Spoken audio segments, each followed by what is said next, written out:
Hey everybody, today I'm going to be talking about how God helped me find my career, change my life for the better. Now, before we get started, I don't want you to think that this is going to be like some help all video other than expecting the fact that when you go to God with anything, everything is going to be amazing. Like, we know that He has plans that are exceedingly abundantly above all we can ask or think. So that's what this video is about.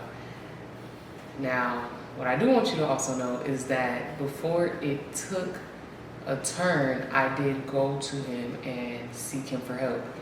That seems to be one of the hardest things that we have to do as humans, is realizing that, yes, we could get ourselves places, or we could do these things. There's so many paths that are created. There's so many options that are given to us to get us to certain places. But there's just something special about taking the opportunity to involve God in our lives to get to certain places. Because seeing His hand in the ways that different things evolve in our life makes it so much more miraculous. It's so much better to understand that we have a loving Father who is guiding us, who cares for us, and who had all of this planned out prior to us getting here. And knowing that He really does it the best. So I'm gonna try to follow along a little bit with my phone, so that way I can, try to stay on track a little bit. So, all right, now careers date back to understanding. Like, I remember the first time I believe I was asked what I wanted to be when I grew up was probably like pre-K, and I'm sure I said a doctor. The influence of the medical field is in my family, so I always understood that like it was going to be a pretty secure field to make a lot of money. And if you had the option of what you're going to do, I'm sure 9 times out of 10 everybody's going to go for what makes a lot of money. I also understood very young that my strong suits were in math and in science, so hand in hand, it just goes together. Why not? Helping people was another thing that I felt like, came natural to me. So why not go the route through medicine? Now, when I kind of better came to terms of what I understood it as, I went for anesthesiology. I remember being in a pageant when I was young, I would say under the age of 10. And of course, the pageant ways, you have to, kind of make yourself look a certain type of way, or present yourself a way that deems you worthy of being crowned, princess, queen, whatever the term was. And when asked what I wanted to be when growing up, I was attempting to say anesthesiologist, and I just remember being like, anesthesia, a doctor, and I kind of wanted to cry so bad, because I was like, I messed up. But that just wasn't the path for me then to win, or for me to even be able to say it correctly, because I wasn't going to be one. So,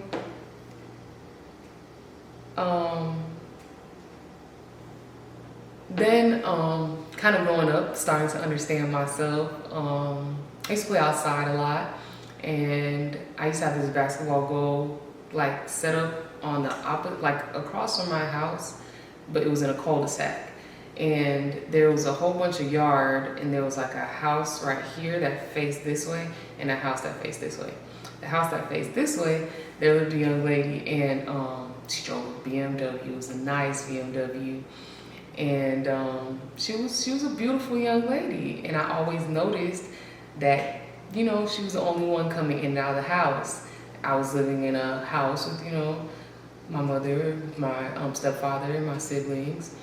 And of course, curiosity made me want to ask, my parents, like what's up with her? Like, why does she live by herself? But it seems like she can handle a home by herself. Like, I'm living in a 2-parent household that covers the bills for this home, and she is clearly single.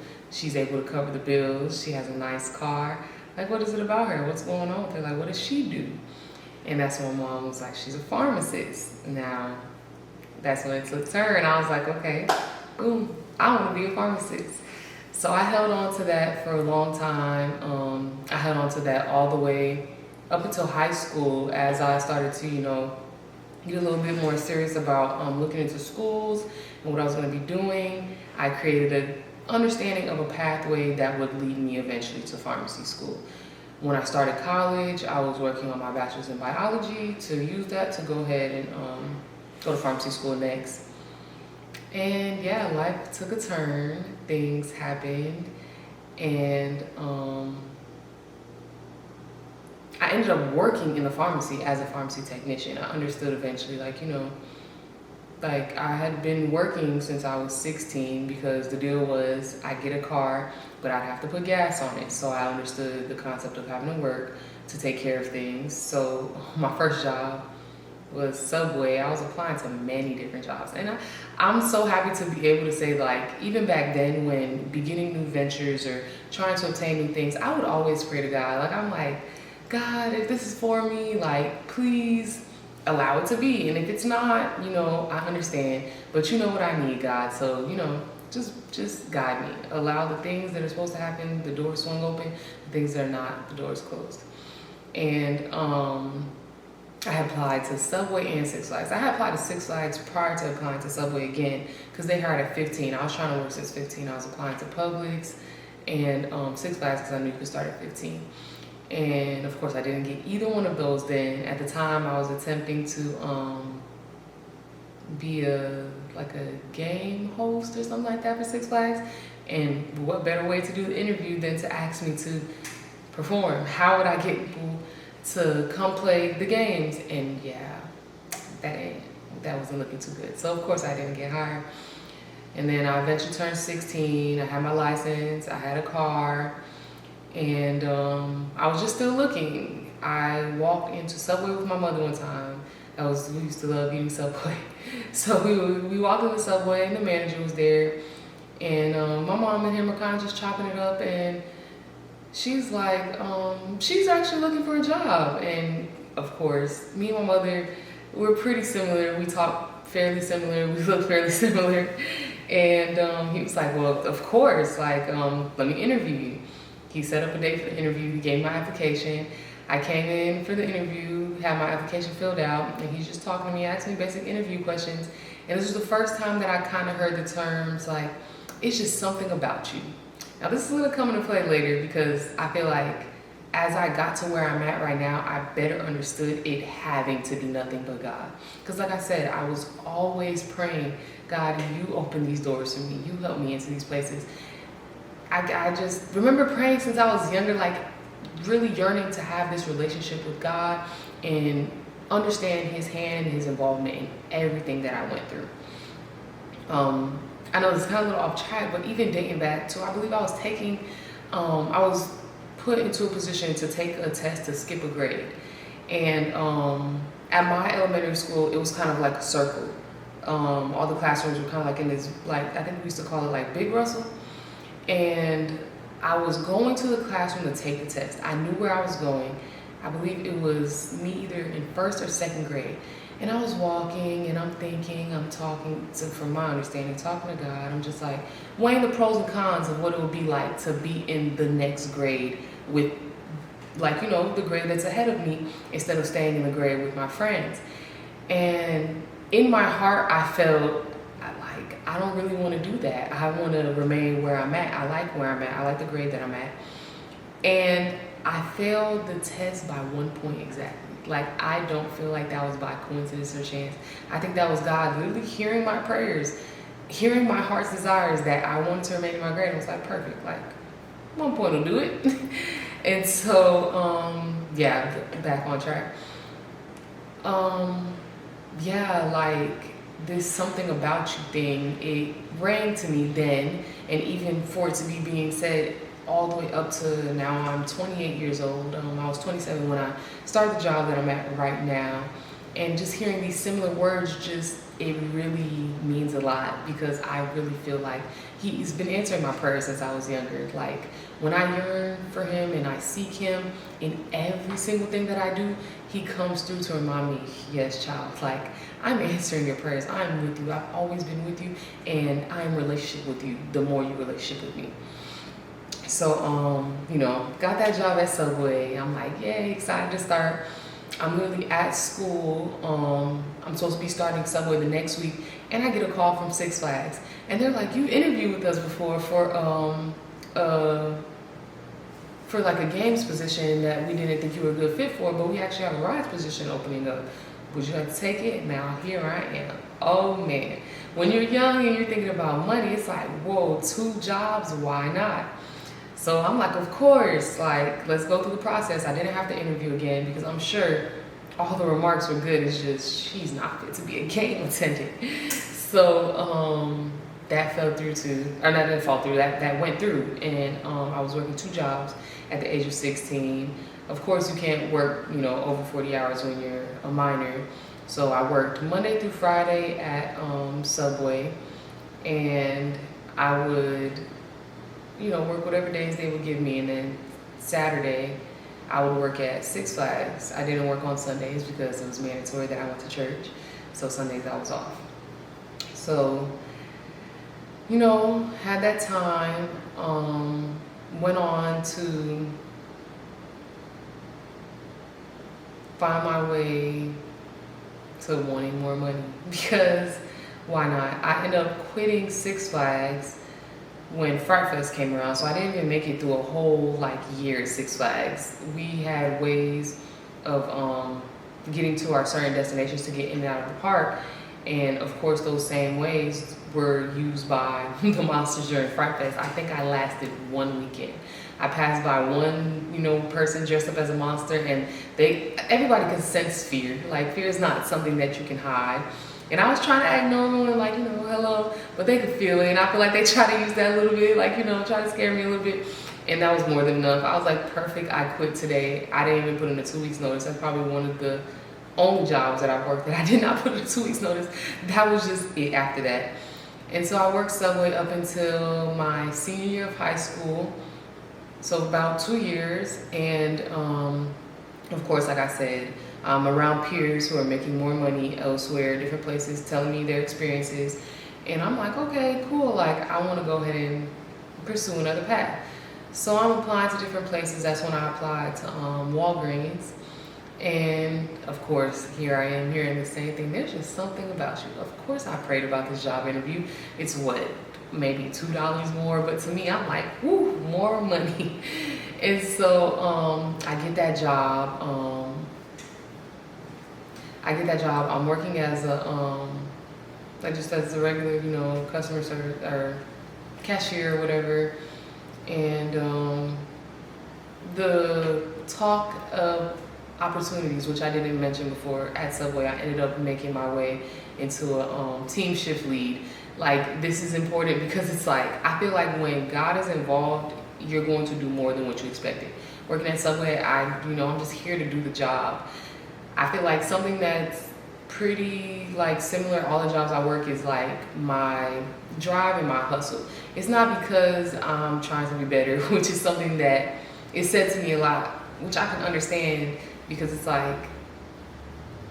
it depends on your intentions and your reasons as to why you're doing things, how you will perform. A lot of people might just be doing it for money. I was doing it for money too, but ever since I was young, everything that I've done, I've given my best to. I attempt to ensure that I'm doing my very best. I want to see what I'm capable of, how I can improve myself, and how I can do it, the best way possible. Find easier ways to make the job, go and just do what is asked of me from the best way possible. And so, ended up being a team lead there before I left. And I'm at Walgreens now, and the opportunity for advancements are being talked about. And that's when I just took my shot. I'm like, well, actually, I'm in school headed to be a pharmacist. I want to be a pharmacist. And I'm everywhere I go, I'm basically going to talk about everybody. Everybody I have the opportunity to pass by, I want to greet, I want to, speak to, attempt to just be the best version of myself with, because why not? There are 9 billion of us here. That's from about 9 billion, maybe a little more, maybe a little less. And we're all created by God. So this is literally an opportunity to see God in another person who is like you at the end of the day. Because wherever you are at, for you to be around people, there's a reason. There's a reason why all of y'all are together, because God wants y'all to be together at this moment, for y'all to share experiences, understandings, and for y'all to learn from each other. And once again, to see God in each other, from my understanding. And so I had already began talking to the pharmacy manager. Every time I would see her, I would say hello, I would greet her. And it was understood that I wanted to go to the pharmacy. And of course, you know, there were certain criteria that needed to be met prior to that happening. And that, I guess that time just wasn't supposed to be fulfilled at Walgreens. So it didn't happen at Walgreens. But what did happen at Walgreens, was the opportunity for me to get into the school that I was attempting to get into at the time. Like I said, I was a senior in high school, and I believe it was the week after I had graduated, I had found myself in a pretty sticky situation. So at the time, you know, I partook in smoking marijuana, and here we go with the money aspect. Here I am like, well, you know, I smoke a good bit, but I could also like buy enough to sell a little something, make some of my money back. So I was hanging out with someone, and I'll be honest about it, I was trying to seem a little, you know, trying to flaunt a little bit, you know what I'm saying? So, you know, we're smoking, we're cruising, so I brought it all. Luckily, it was less than an ounce, but I'm speeding, we're smoking, we're talking, music playing, and I passed by a cop. You already know how that story goes. It's like, you know, you gotta take responsibility for what you do, what belongs to you, and, you know, I got arrested. And that was very devastating for me. That was not something that I'd ever think that I'd have to experience. Of course, when you're living life, you know, you're enjoying life, you're not thinking that you're gonna be the one to get caught, or you'll be the one. I have been doing this so much. I've been pulled over before. I've been told to just stomp out my marijuana. Like I had like a little 3.5 on me, just stomp it out, you're good to go. I've had the car smell like weed smoked, you know, pulled over, just get the speeding ticket. Cop doesn't even say anything about the smell of marijuana. So I did it. I kind of was beginning to feel invincible. Like I was like, you know, this is good. Like I'll be okay. But yeah, no, that had to come to a halt, because I definitely didn't need to be selling or just having that much marijuana. So, yeah, you know, my parents came and got me. They really didn't want to. They were very upset with me and wanted me to learn my lesson. Let me spend a little time in there, but you know, I cried and I pleaded. And I had some, you know, some other family members that definitely made sure my father came through, made sure that they came and got me that night by 1 a.m. I didn't even have to go back into holding. I really didn't want to go back into holding. I was so scared. And I went to work the next day. Well, that night I got home around like 2 a.m. I don't think I had to work the next day, actually. I didn't have to work till the day after. I got home around 2 a.m. and I just hit my knees because I'm afraid at this point. I'm like, what happens when you're arrested? Like, do you get fired from your job? Like, I'm just thinking all these things because, of course, like I'm young. I just graduated high school. I'm thinking about school. Like, I have my application in and it's like sitting on pending, which very much so plays a part into the story. And I'm just like, God, like, you have to help me. I'm feeling like I'm at a standstill in life. Now I have to deal with this. I've never been through this before. I don't want this charge to be on my record. I'm not in school. Like, I'm not accepted to the school yet. This is the only school that I'm really looking forward to like going to, because I want to, of course, be close to home. I feel like it's a good enough school for my liking. School I can get admitted to with my grades and all that stuff. And everything is just weird. Like, it's just as if it's just on hold. Like, there's no answer to my application. So please help me get into school, God. Please help me be able to like get rid of everything that I'm going through with these charges, God. Like, please just like change my life. Like, please, God, help me to get back on the path that I'm desiring. Now, I felt like this was very important because I know that God knew my heart. Like, the pharmacy thing was based upon money. Like, it was really more so because, like I said, from a young age, I'm young looking at this woman, and I'm like, whoa, she's living it. She's living it. She's living her best life. Like, it seemed like she was living her best life to me. I wanted to be able to hold my own and to be able to, pay my bills, have a nice car, do all these things without the help of somebody else, and, live comfortably, have money, And then just like it seemed valuable, like it seemed like I could do it, why not? Like, I held on to that because of those reasons. It wasn't like my heart is really in it, other than I'm good at math and science, like all the things I said previously. And so, I cried my eyes out, praying to him, cried my eyes out. Like, crying out to God, I would say, is one of the best things that I do in my life, because every time he responds, he comes through. And when the answers to my prayers happen, I'm like reminded that, yes, that's my father. That's my first father, is Father God. Like, he genuinely cares about me, genuinely wants to protect me, guide me, and allow me to understand, once again, that his hand is in my life. I slept like the best sleep I had in my life. My mother had to come in that room the next morning, wake me up like, we need to talk. We need to get through this. Talk to me what happened. I was sleeping so good. Kind of explained to her everything, talked about it, and I told her I talked to God about it. She was all right, well, there's going to have to be a change. Like, we're going to have to ensure that you're doing things for the better now.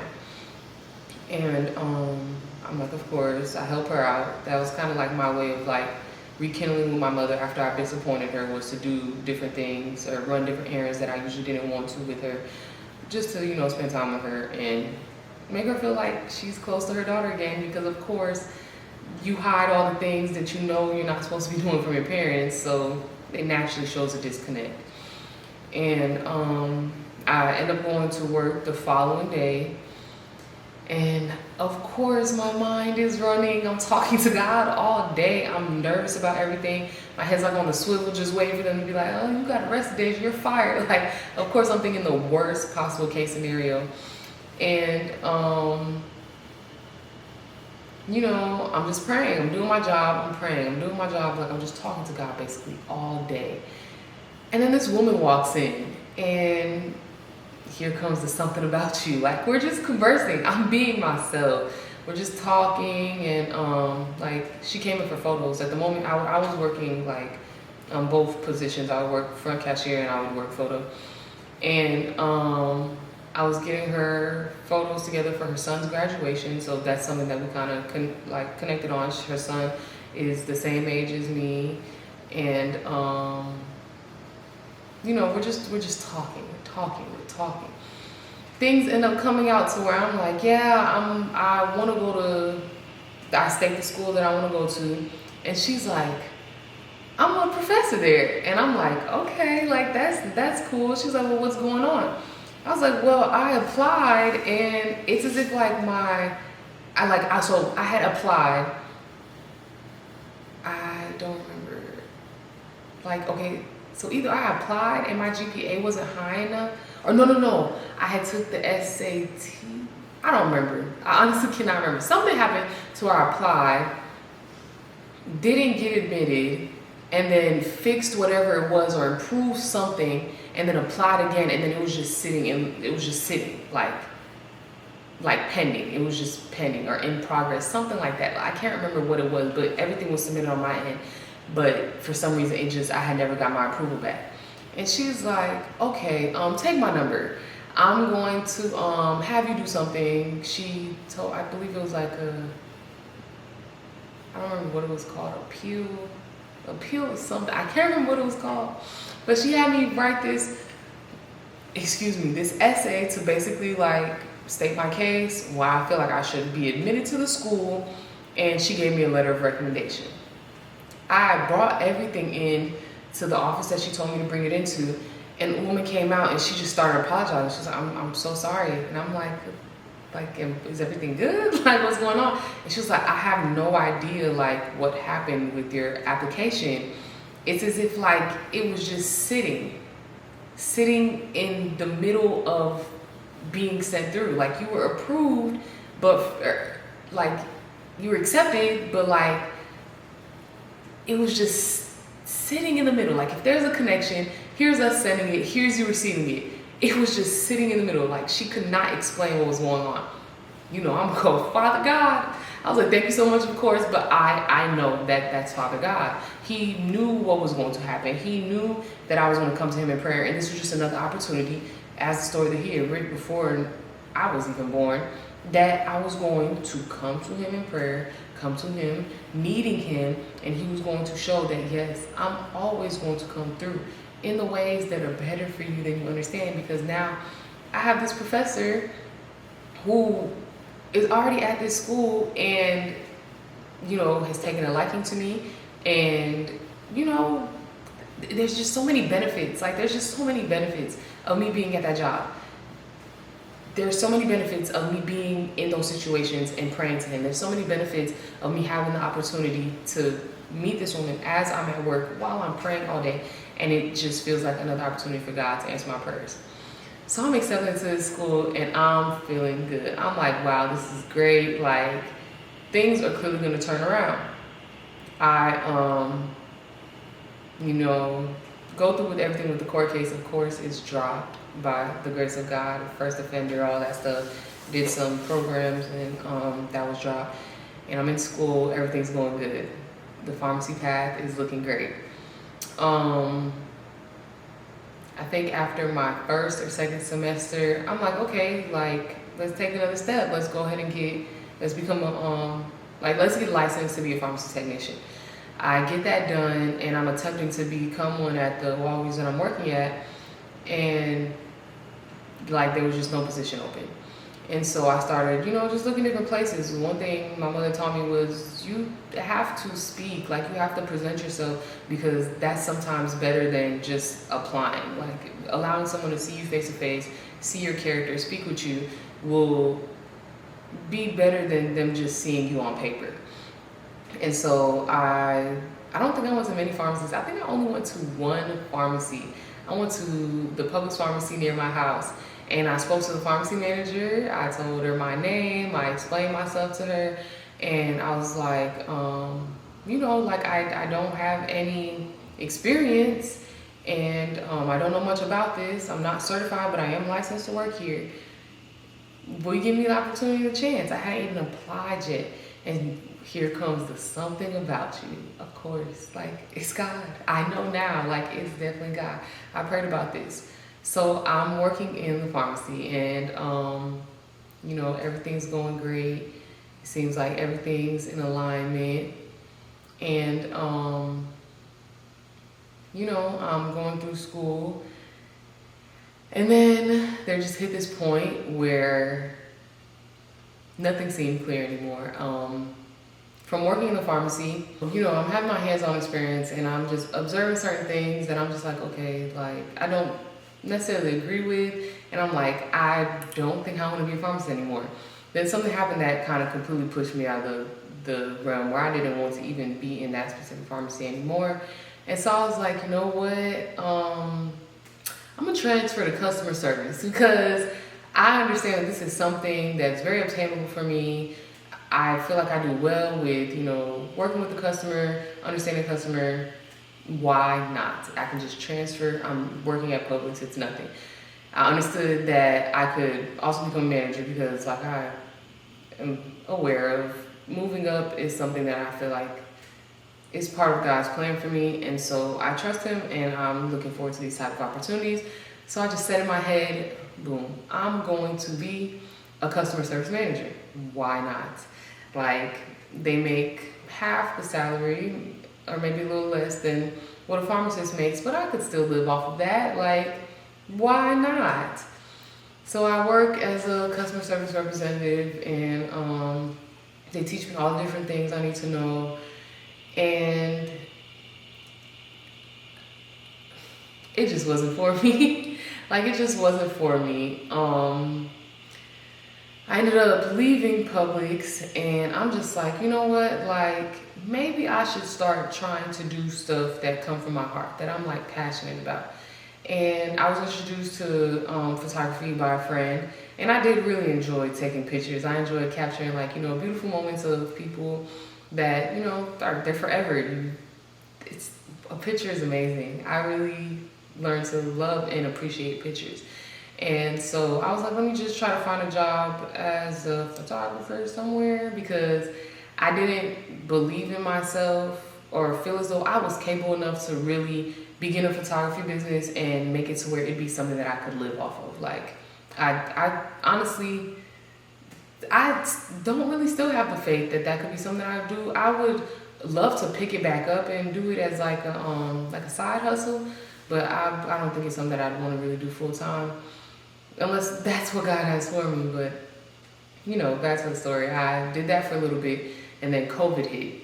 So my job was unfortunately one of those things that was affected by it. My store closed down, and so that was no longer a thing. This was the end of 2019. So this is around the time that all my peers are graduating college at this point. We graduated class 2015. So I'm kind of looking like, whoa, like this is getting serious. I'm getting older. I didn't graduate college. So I have really no backing. The one pathway that I felt other than pharmacy that I could use to be comfortable in life was no longer a thing that I really felt like I was to pursue. And, I'm not going to lie, I'll be honest about it. I kind of fell into the new age type energy, like the manifesting and attempting to go through all that different stuff. I was being introduced to different things and different understandings, and I would still involve God, but there was a lot of other idol. I wouldn't even say worshiping, because I didn't worship anything other than God, but it would be just involvement. Like I'm kind of looking to and saying these specific things that it's not just God. God is simple. You speak to God. You have a relationship with God. It's as simple as that. Like, you don't need to go through anything else also. Another thing I learned during that time is a lot of the other things that you have to even go through, you have to have God as your forefront first. So what I'm hearing is God is the real deal. This other stuff might seem as though it works because, of course, God is involved in your life, but you could drop everything else, only trust on God, and get exactly where He wants to get you, which is, once again, exceedingly abundantly above all you could ask or think. So, there's nothing that's greater. We literally have great plans, right? We make the best plans. Who wouldn't want to make the greatest plans to get to success or whatever it is that we're attempting to obtain? And His plans are greater and they're better. So I spent that time, I spent that time trying to learn different things, attempting to manifest through different ways. And, like I said, God was still involved. So I'm not working. I'm not working. I think I had worked one other job, making little kits or something, test kits. Prior to COVID, tests even being a thing, I think we were literally making test kits. And I ended up stopping that because I had to work at 6:30 in the morning. That was my first time having to get up that early to make it to work. And that was a lot for me then. I was not really feeling that. And that didn't last. I think I only last 2-3 weeks. So I'm back to not working. Luckily, the roof that was provided over my head was provided in a very lenient way. I did not ask. I didn't really do anything of what you would usually have to do to live in someone's household. And it was taken care of. Things were being asked of me, monetary, and they weren't always being fulfilled because I didn't have a job. But the provision was still there by the grace of God. That's nothing but God, because this was a God-fearing woman.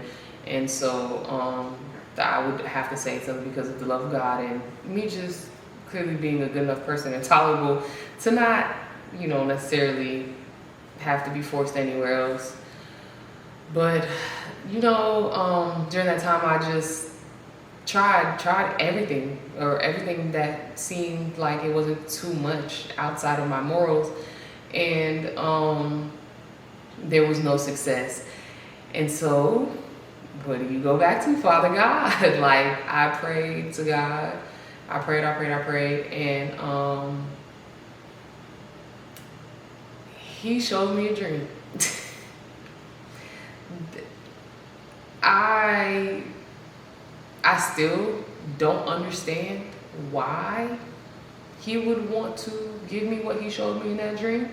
I don't feel like I'm deserving of what he showed me in that dream, and it still hasn't been given to me. When it does, whether it's on this earth or in the kingdom of heaven, because at the end of the day, the greatest gift is everlasting life by his side. Like, that's the greatest. I would love to obtain many things on this earth, but if I don't, I am grateful to be able to say that I have a relationship with God and that I will see the kingdom of heaven because I'm saved. So if, when, whatever that comes to pass, I'm going to, whoa, it's going to be a lot. But, you know, that was a lot for someone not doing anything, even doing other things that are slick disrespectful to God. Like, I'm literally going through other things instead of just focusing on him to get to a place I'm going to.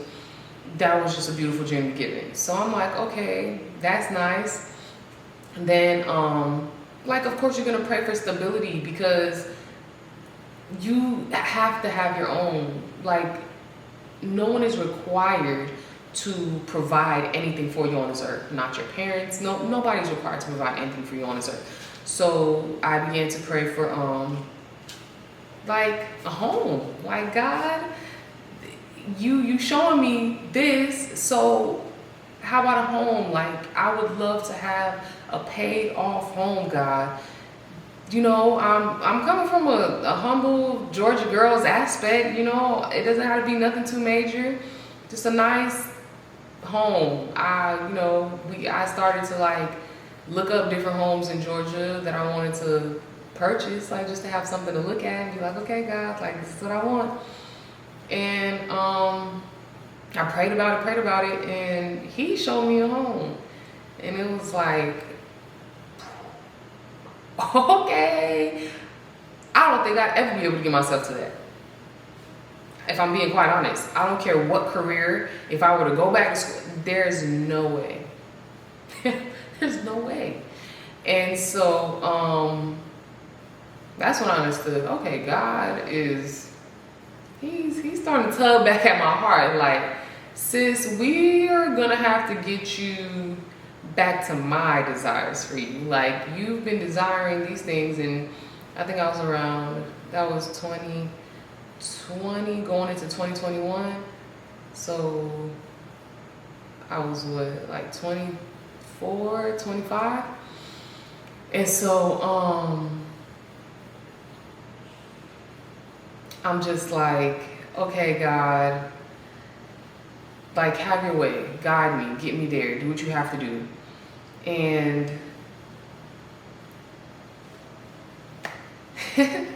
that turned into, I would call it delusion. I'm gonna go back to my notes to kind of see what we're working with, where I'm at.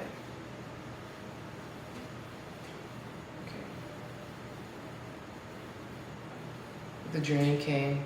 The false perception. Okay, so with me doing all this new age manifesting stuff, I'm like, I'm under this false perception. It's just gonna, boom, it's just gonna happen. Because now God is showing me this, and I know he's a miracle worker. You read the stories in the Bible, it goes through crazy twists and turns, and then like, boom, you don't, it's yours. Like, it happens. And so I'm over here from the perception of like, it's just gonna show up at my door at this point. Like, this is gonna show up at my door, then this is gonna happen, and this is gonna happen. And of course, you cannot be an adult. This is from my understanding. You cannot be an adult and live under someone's roof who is doing what they have to do to provide for this to be a possibility, and you're not doing anything to add, like, I would say financially, honestly, financially, or in some kind of understanding that, you know, is just, I don't know, just some kind of understanding. You have to provide in some kind of way.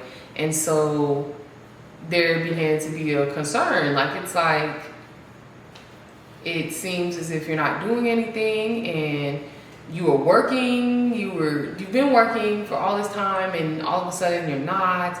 And all I had was, God has a promise for me. Like, I'm on defense mode because, like I said, I feel like this is what I call the delusional state, because I'm just expecting this to come, and I'm not thinking of any other provision in between. I'm just waiting for God's blessing to hit me. And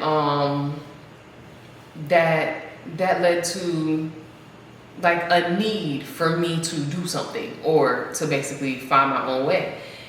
And in turn, I had no own way really. And the way that things played out, the only thing that made sense was to live in the car.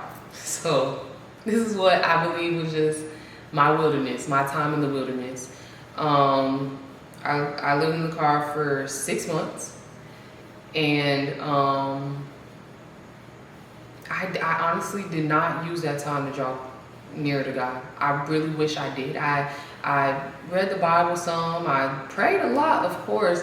I did write a lot of stuff down. Like, I would write a lot of stuff down. I would want to get up early as possible because, of course, you're living in a car. You don't want to just be parked anywhere. So I'll get up as early as possible. And every time I wake up, I'll go straight. I would say my the Lord's Prayer, of course. Pray just my gratefulness and all that stuff, and pray for His guidance, what He wants me to know, everything that I need at the moment, whatever He needs me to know, whatever I need, just let it come through.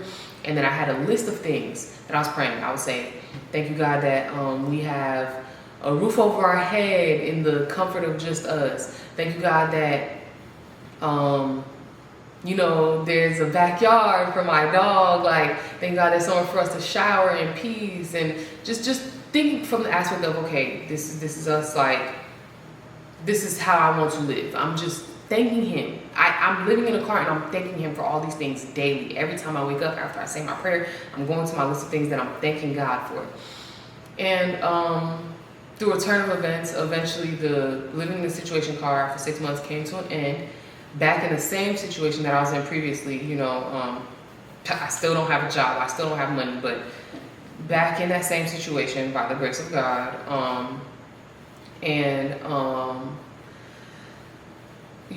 I think it wasn't until August that I started working again. I'm just like still in that situation of kind of like, God, like, just make it happen for me. I'm still just like, make it happen for me. Then eventually, I discussed, and I'm like, okay, I'm gonna work again. Like, I started looking for a job. I'm of course looking for a flexible job. I'm not thinking of like working full time. And I find a job that caters to that, like where it's like you kind of like come in when you want, set your own schedule, all that stuff. And during the process of me going through the application, a number that entails something that God showed me, the home that God showed me, is in the phone number of the job, like as it texts me or it's communicating with me. And I'm like, okay, this is part of God's plan. I'm still here for it. And, everything went through with that. It's all good. I'm working. This is August of 2022. August of 2022. And, I'm happy. Like, I'm making money. Like, I'm like, it's just not a lot of money, but I'm making money again, and I'm able to do things. Like, I'm feeling a little bit better. And so eventually I started, like, my shifts would typically be during the day, but they also had opportunities for morning shifts. So I started working like the earlier morning shifts, like 6 o'clock in the morning, so that way I could have like the rest of my day to myself. And I remember, just thanking God. Like, I was working I was working at a warehouse, Amazon warehouse, and I was working in the back where we would kind of just load the boxes to put them together for them to be given to the drivers to go deliver. And the gate was open for when just different things. And so I could see the sun rise at different times. I was born at 7:34 in the morning. And so I kind of started paying attention to that a little bit. So around 7:34, like, I will give God praise for allowing me to even be alive. Like, thank you, God, that I'm alive. Thank God for this opportunity to work, that I'm able to see the sun rise. And that's when I put out the prayer, God, I want to work a job, a full-time job where, I'm up with the sun. Like, I'm up with the sun, and then I'm off at a certain time. I want to enjoy my time after. And so I'm working the job. I don't think nothing too much of it. I'm not looking into any jobs. I'm not thinking anything of like another job. I just pray that prayer and I just keep being grateful for the job I have. And then something took a turn where I was at, and it landed me back. I went back to the only other option of home. I did not want to live in a car again, and that was my mother's home. And so I went to my mom's house. I was sleeping on her couch, just as a temporary understanding, which I knew was going to be a temporary understanding, and I prayed my butt off. Here I am at another understanding of a low. I didn't even, in the car, I didn't even feel like it was a low. Like there was something, I guess, comforting. I would cry, I would be upset about it, but I was just thanking him. But being on my mom's couch was kind of like, yo, like, Deja, you've got to get this together. And so I prayed, I'm like, God, you've got to help me. I want a career that I can work full time, that is going to provide me enough money for me to be able to pay my bills for my home. I want to have a home where I set the amount in my head of what I wanted to pay in rent. I kind of like listed down everything. I listed down all my bills, and I was like, God, give me a job where I can make at least this much and just be comfortable, a career that will be good for me, that I can just work.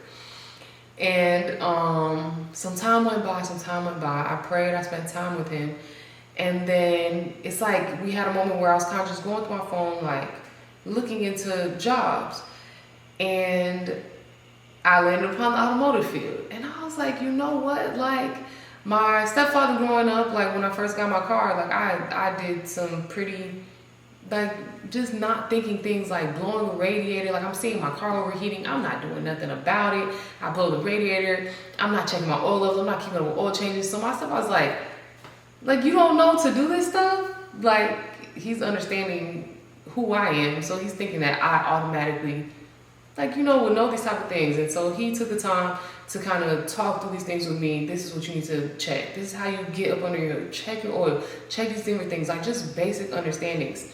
And then I kind of like doing different things with my car, like changing out the radio, putting in lights. So I would do that every so often. And then I was like, you know what, like this could be great. Like if there's a way for me to get in with no certification, like let's do it. And so I started to apply to be, I didn't even understand what I was applying to. Like I'm over here looking at technicians, like mainline real technician jobs. And I'm like, boom, I'm applying. I'm just sitting here applying. And I went in on, I don't even know. I wasn't even called for an interview. I called a dealership and I was like, you know, hello, my name is Deja. Can I speak to your manager? Can I speak to the manager? They put me on the phone with the manager, or I don't even know if I got to talk to him. They were basically like we could take a message, what's going on? And I'm like, I just want an interview. Like I just want an opportunity for an interview. They're like, okay. He like, you know, tell her to come in on this day at this time. I sit down with him, we're conversing, and I'm explaining to him like why I feel like I'm qualified to work this job. And he's like, okay, you're not certified, like you don't have any schooling, nothing. I was like, no, I can't say I have any hands-on training. I don't know really anything of anything. Can I just like start train me? Like I'll get there. And he was like, well, he tells me an amount that he'll pay me, and I'm like, oh, I'm thinking I'm gonna be able to make this much. Like I'm already this far ahead, as if that's just the type of faith that I have. Like I have the type of faith where you give me a day of training and I'll show you that it was worth it hiring me. He's like, no, we're gonna start you off as a lube tech, okay, sis? Like this is where you have to start. You need school and you need experience to be on that side, making that amount of money. I'm like, he offered me an amount. I was like, I'm making more than that at the warehouse. He's like, all right, cool. I'll give you this much because there's something about you.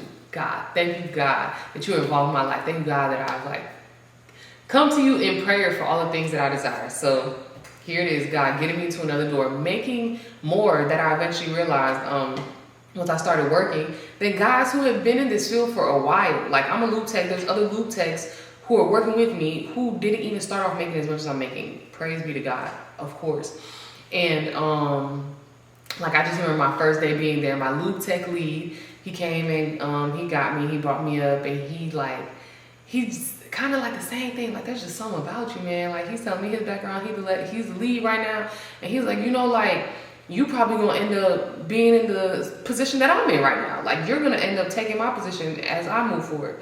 And I'm looking at him like, bro, you haven't even seen me work. Like, what are you talking about? But you know, like I said, that I know today, it's just the presence of God, and you know, him shining this light through me that everybody doesn't understand, or maybe they do understand. It's the something about you. It's the presence of God. It's the light of God. It's the Holy Spirit that's covering my life that shines through me. And so I started working, and I started to get the hang of things. I get my tools. My leader's like, man, like, you really about this. Like, you got your tools quicker than me. He was telling me how, like, his first week, like, he was like, nah, I'm not doing this. Like, I don't want to. Like, he took some time off, and then eventually, like, you know, he talked to his girl, and she was like, you could do this. And he came back around, he got his tools, and he got more settled into the job. And so I'm going in, like, he over telling me, you a dog. Like, I'm feeling good. Like, my head's getting big. I'm like, God, like, this is going to be the career for me. So I'm attempting to, like, you know, just continue to be my best. I'm trying to learn as much as I can. And of course, like, I'm looking around. I'm watching my surroundings. I'm noticing the mainline technicians, the ones who are doing the real work, not just oil changes and basic stuff like brakes and alignments. The ones who are doing like diagnosis and like diagnosing cars and changing engines. That's the thing that caught my eye the most. Like, of all the other work they were doing, seeing someone take out an engine and put in a new engine, which is, I forgot to mention in the interview that I had with the service manager, he was telling me that girls in the field usually do really good. That there was a girl who used to work there, and she have an engine out in an hour, and so I have something to like look forward to. So there's the talk that kind of like got me into the engine. I'm like, boom, like that's gonna be what like takes me to make the real money. That's gonna be my like end goal. And so I'm noticing the people who are, and eventually after some time, I'm like doing what I would call like the C-level work. Like, I'm doing like the brakes. Not so much of suspension too much, not suspension replacement, just like brakes, alignments, like different flushes, like stuff like that. And so I'm like, I want more money, like make me mainline. I don't want to be hourly no more, pay me more. And there's a new service manager now. He's like, no, like, and I understand why. Like, these are people, the elders are the people who had to work really hard to get into their positions. So they're coming from an aspect of, you're going to have to work your way there. And so I understand, and eventually I'm just like, I'm just gonna go directly to my foreman, my shop foreman, and I'm gonna ask him. I asked him, I was like, if I were to kind of like be under you with your guidance, do you believe that I'd be able to push 40 hours a week? And he's like, yeah, of course, like let's do it, let me train you. And so he kind of just like, you know, tried to check in on my knowledge, see what I knew. He realized I didn't really know much of anything about like the composition of a car, like how things work and all that stuff. So he did his best to give me all that he could, all the knowledge that he could. And eventually it was just hands-on time. Like, he was like, let's change the engine. And he's telling me, take this off, take that off. All these things are foreign to me. I'm like, oh my goodness, just, you know, a little overwhelmed. But by the second engine that we changed, I'm like, okay, I've got this. Like, this is cool. We did a transmission. I don't remember if we did a transmission. I think we did do one transmission. And so I'm like, okay, cool. Like, I've got this. I believe we did. I'm trying to remember. But yeah, I believe we did a transmission too. And so I'm like, okay, cool. Like, you know, I'm getting the swing of things. I'm feeling good. A little too good. Like, to the point where I'm like, I'm ready to be mainline. So I go ahead and inform my service manager. You know, I've been doing the work, blah, blah, blah. Like, go ahead and make me mainline. And he's like, okay, fine. And he gives me an amount. And I'm like, that's not going to pay the bills. Because I understood from the beginning, prior to me starting this job and choosing the career, like, you know, being guided by God to the career and choosing to go ahead and pursue, I knew how much I had to make to be able to sustain this life that I was looking for. And I realized that wasn't going to do it. So I'm like, you know what? At the end of the day, I'll take it. And so I'm running, I'm ripping and running, like, I'm getting to it. Like, things are going pretty smoothly. But of course, like I said, I'm realizing that this is not enough money to get to where I'm trying to get. Now, I was moved into this position within 6 months, maybe a little under 6 months of me beginning in this field. So within 6 months of me being a lube tech, having minor training, like within the 40-hour work weeks, that the foreman is able to train me while also doing his duties as a foreman, I moved up and I'm doing mainline work. And I just felt like it was really fast, but of course, you know, sometimes things just don't go the way that we think it will. And I believe, from how I see it, I was a little ahead of myself. I was like, I bit off more than I could chew. I was just ready to make more and make it happen. So I began to apply to different places. I was like, at this point, I do not care where I work. I don't care if it's far away, if it's an hour away from where I'm at right now, or an hour away from just everything that I know, more than an hour, whatever. I was willing to just make the amount of money that I need to make the drive, and then move out there. I was like, I'm just gonna get my desires. And so I started to apply to different places, and I found a place like about an hour south of my home, and I interviewed with he wasn't even the service manager. At the moment, they didn't have a service manager, but he was a higher up, like above that. Like he wasn't even supposed to be in store. The only reason he was in store is because they didn't have a service manager. And he's saying all the same things. Like I hear the same thing. There's something about you. So I'm like, okay, this is in the bag.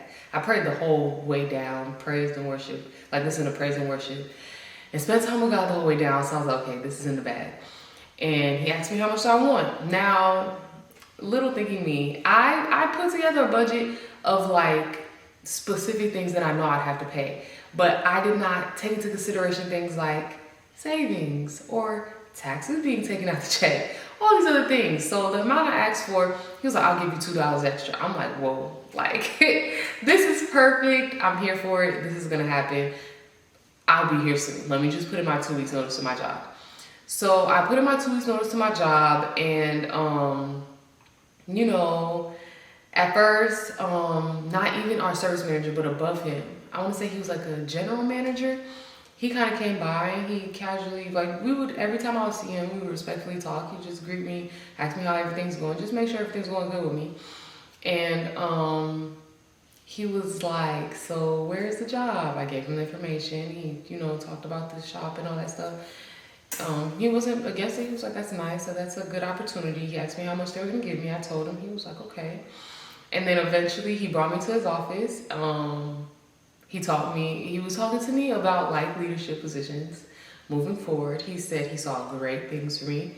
He said that he see me as a technician. I'm a great mainline technician to soon being a foreman and even potentially a service manager and higher. And I'm like, okay, like this is nice. And he's like, I want to give you more than what they're asking for. And he offered me $2 extra on top of what they were gonna give me at the job down south. It was another dealership.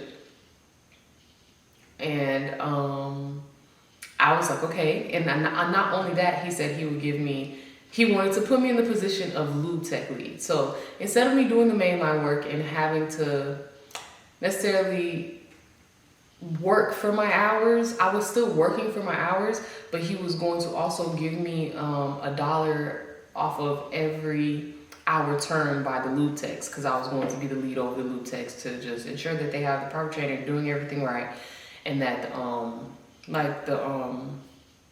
lube tech department would like run smoothly.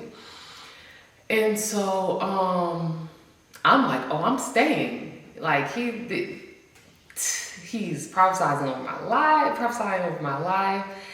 He's speaking well over my life. Like he's literally pushing me towards greater, and he's offering me something great. So I called back the dealership from down south, and I'm like, you know, I'm gonna stay. I explained to him what's happening, and he's like, okay, fine. That was a Friday that I explained all this to him. That following Monday, he texts me, and he's like, I just don't want to see you go. Like I really want to, or I don't want to miss this opportunity to have you working for the company. Like, what can I do to like entice you to come down here? And so I'm looking at the message, I'm at work, and I'm like, I've already told my general manager I'm staying here. And I'm just like, okay, God, like, what could I ask for? And so I asked for relocation fees. I was like, the only thing that you could do differently, because I know that jobs offer this, even though it's not that far of a relocation, is relocation, like help me with relocation. And he said, sure, like that was nothing. And he matched how much he didn't match how much I was gonna make, because he matched how much I was gonna make, but it would be mainline. Instead of me being a lube tech lead, it was gonna be mainline. And so I'm like, okay, I'm not gonna say anything to my current job. I'm just gonna leave on the day. And so, you know, they're like, getting ready to transition me and my current job to being the lube tech lead. And eventually I'm like, I'm leaving. Like, they're gonna do something that I couldn't even ask you guys of. It wouldn't even make sense to. So I'm just gonna go. Mind you, it is cheaper to live, like, at least from my understanding, what I was able to be blessed with now, which we'll get into that in a second, because I did not come straight to this home when we moved down here. We were in an apartment at first, because like I said, I was in a rushy energy. I was, too much dip on my chip. I was moving a little bit too fast. But, so he was willing to pay the relocation fees. And, I started working down here. Now, mind you, I just started as a lube tech. By the time I moved down there, it was like, 8 months? 8 months of me being a technician. I still have this small box to this day. Like, I have not gotten a bigger box. I have a small, little 5-drawer box. I have a good enough amount of tools to get the job done. I'm able to change an engine with what I've got. I might need 1 or 2 extra tools that I would usually be able to borrow from people around me, or just, it's nothing to go purchase it or anything. But either way, it's like I have what I need to make it by. And so when I arrived at the shop, they're kind of all just looking at me like, this is like who y'all hyped up? Like, this is not seeming like it's it. This is not it.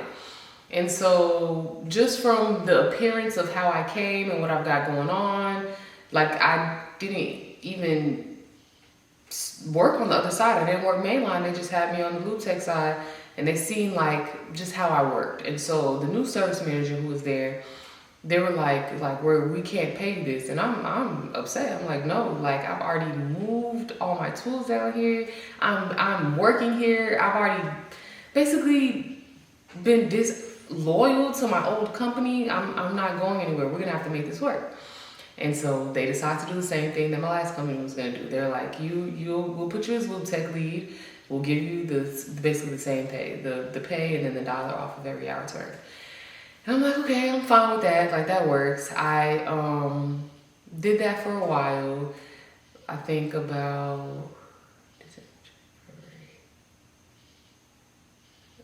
3 months. I'll say 3-4 months I did that. And then eventually they gave me opportunities to be on the mainline side again. So the thing about working at a dealership is, so when you're a flat rate is the proper term for it. When you're a flat rate technician, you get paid off of the jobs that you complete. So whether you're there 8, 10 hours a day, it doesn't matter how long you're there, you have to complete the work. And say, for example, a brake job pays an hour and a half. I get paid an hour and a half for a front brake job, or it's a front and rear brake job. That's 3 hours. So I complete that car, that's a 3-hour car. So as you do the work, that's how you get paid. If there is no work, or work within your capabilities, or that you're comfortable doing, you don't get paid. So at first it was going, I was getting more of what we call gravy work in the field, the alignments, the induction services, all the things that are pretty, they're fairly easy to do. And eventually I started touching engines and I would do a lot of warranty engines, which was fair. I didn't like it because a warranty engine would pay about 6 to 8 hours, depending on the engine and the engine size. And then a custom paint engine would pay more, a lot more. And so, I just couldn't keep up really. It took me about a day and a half to 2 days to turn an engine. So that's taking me 16 hours to turn an 8-hour engine that I'm only gonna pay 8 hours for. And it started to hurt me a little bit more. And I was like, okay, starting to get a little stressed. I'm like, oh God, you allowed me to get here. I did rush down here, like I said. I did not wait for what I even prayed for. I prayed for a home. That I prayed for a specific number room home, number bathroom, backyard, fenced in backyard. I did not wait for that. I was just ready to just have my own. So I actually moved down here into an apartment. The first year of being down here, I was in an apartment. There's a lot more stories around that, a lot of different stuff, a lot of crazy stuff, but it was part of the plan. And yeah, I just hit this point where I'm starting to come up short on the bills, and I'm like, God, something's got to shake. And I was speaking with someone about it, and they were basically like, you should pray to be able to do less but be paid more. And I was thinking about it, I'm like, that doesn't even make sense. Like, they don't even have hourly positions. And then eventually I'm being told about like hourly positions. I'm being told that like certain like what they call mom and pop shops pay you hourly as a technician. And so I'm like, okay. I hop on Google and I look up hourly automotive technician positions. And this is after about how long I had been working. I had just hit a year. I had just hit a year of working at the first dealership my second dealership in general, but my first job down here. And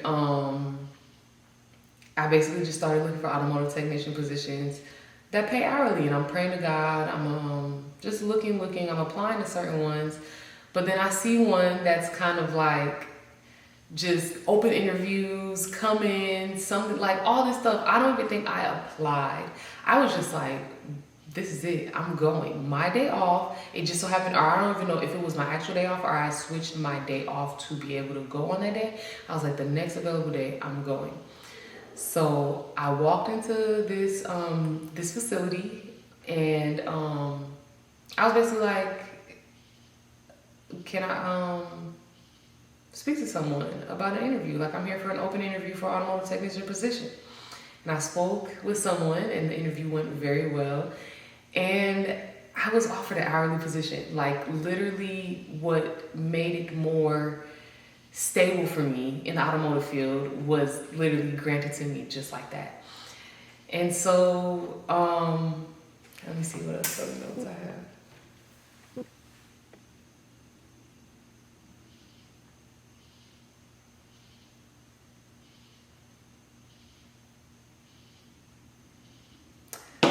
Yes. And so, yeah, like that's where I'm at now. And it's only a few dollars less than what I was making flat rate, but like I said, the hours are secure. What I work is what I get paid. They have overtime opportunities, which is really good. It's allowing me to make even more what I was making, flat rate on a good week, a really good week. And so I can't complain per usual. Like, God did his big one by me trusting him. And with something that was as simple as a career, which can be detrimental for many people, this is what determines how you are able to move through life or how you're able to sustain your living situation and stuff like that. And so, like I said, this is not some answer all other than God being the answer to it all. This doesn't just apply to your careers, and it doesn't just like happen overnight, of course. I went from praying in a car to 2 years later having the very home that I was praying to him and thanking him in advance for. It's like the opportunity to, once again, when you are in a position in your life where there is no way that you can possibly manage to find solutions or answers to what it is that you have going on, or even if there are many solutions and answers, but you just don't know which one to go with, to allow your Father in heaven to take care of it, guide you, love you, and bring you to where he wants you to go and what he's going to use to bless you exceedingly abundantly above all you could ask to think. So if you've made it all the way through the song video, I thank you so much. It's such a blessing. I'm just sharing my testimonies in all the ways that I can to give glory to God. That's all I want to do with my life from here on out. I just want to continue to find ways to share how good he's been to me in the big and small ways so that everyone else can see how good he is to them. And I'm not saying that everything is easy. Read your Bible. You'll see how hard certain people of God had to work or just go through things that were even unnecessary or that they didn't even, you could say, deserve. Good people like Joseph, who was betrayed by his brothers, but put into a position that would have never been able to save him and his family, and even the Egyptians and everything that they were getting ready to go through. So once again, like I said, please just give whatever you could be going through right now to God. Go to him. Cast all your cares on him. I just realized that the biblical meaning for cast, after reading one of my Bible plans, is to literally hurl. It means to hurl, to throw it. Like, you got to use some strength to get that out of here. It's not just oh, here you go, God, please. No. It's sometimes getting on your knees in prayer. It's fasting. It's yearning. It's crying out to him. Job cried out before God, spoke back. It's really just giving your all to the one who created you, to the one who wrote your story before you got here. It is very possible for whatever you're going through in life to get better. That does not mean that when you get to the next goal, the next thing you desire, that you're not going to still face challenges. Because everybody knows the next level you go to, there's still more to go to. We'll never be done growing. And like I said before, the greatest thing that we can obtain is the kingdom of heaven. And that doesn't happen until we're gone. So continue as you grow and move through life. No matter how great you are in life or how far advanced you've made it, go to God and cast all your worries onto him, because he will take care of it. Thank you so much for watching. Be blessed.